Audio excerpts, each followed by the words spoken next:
Balik po tayo sa mga balita dahil sa tindi ng hampas ng alon, isang oil tanker ang lumubog sa karagatan sa sakop po yan ng Limay, Bataan. Nagpadala na ng Marine Environmental Protection Team ang Philippine Coast Guard o PCG para mapigilan ang pagkalat na langis mula sa naturang bangka. Madeline Villar Moratillo sa balita.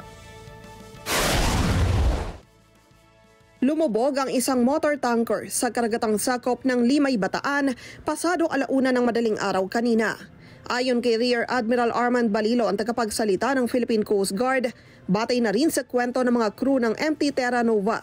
Umalis na sila sa Bataan at patungo sana sa Iloilo nang magkasagupa sila ng malalaking alon, kaya nagdesisyong bumalik na lang. Umalis sila doon sa Bataan, papunta ng Iloilo.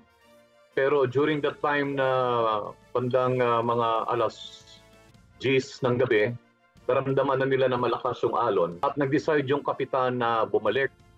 Pero initially, nahirapan sila sapagkat ang sabi nila ay pasalubong sila doon sa alon.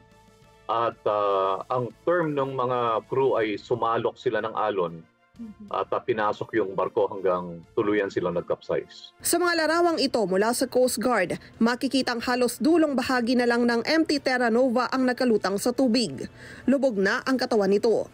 Ayon kay Balilo, wala nang nakataas na storm signal ng maglayag ito, kaya inaalam nila ang weather condition sa lugar nang mangyari ang insidente. May kargang 1.4 milyong litro ng industrial fuel oil ang MT Terra Nova. Higit pa sa kargang langis ng lumubog na MT Princess Empress sa karagatan ng Mindoro. We prepare for the worst. Kasi oil spill to, industrial fuel oil to, katulad nung tumagas doon sa Mindoro.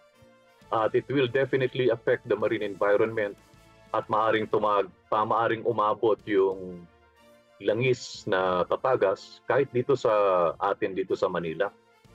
And yun ang talagang pinaghahandaan natin. Nagpadala na ng Marine Environmental Protection Team ang Coast Guard para mapigilan ang pagkalat ng langis. Sa aerial survey ng Coast Guard, nasa 2 nautical miles na ang lawak ng oil spill sa bahagi ng Manila Bay sakop ng Bataan. Pero wala pa naman anyang problema dahil working fuel o diesel ito ng barko na ginagamit sa paglalayag at natutunaw rin ito kapag humalo na sa dagat.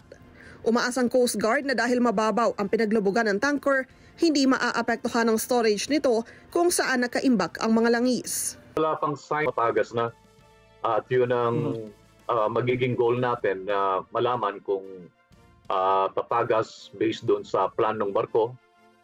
Malalaman natin kung gaano ka-secure yung water integrity ng mga tanks niya. Nagpadala na ng karagdagang barko ang PCG sa lugar para tumulong sa oil spill response operation. Nakikipag-ugnayan na rin sila sa iba pang oil spill response organization. Kabilang sa plano ay higupin na lang ang mga langis sa lumubog na tanker para magkasigurong hindi ito kakalat. Ligtas naman ang 16 sa 17 crew ng MT Terra Nova, kabilang na ang kapitan, pero nasawi ang isa. Pasado alas 3 ng hapon ang iulat ng PCG na natagpuan na ng Search and Rescue Operation Team ang katawan ng nawawalang crew. Sa isang pahayag, sinabi ng Porta Vaga Ship Management Company, ang ship manager ng lumubog na tanker, na nakikipag-ugnayan na sila sa PCG at Maritime Industry Authority o Marina.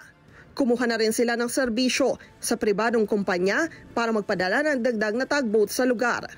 Kumuha na rin umanong kumpanya ng Salvor Company para sa salvage operation ng barko. Madeline Villar Moratillo para sa Mata ng Agila. Matatag, matapang, matapat. Maraming salamat sa inyo pong pagsubaybay sa Mata ng Agila Primetime. Para malaman ang matatag, matapang at matapat na mga balita, i-follow lamang at mag-subscribe sa @Net25 TV.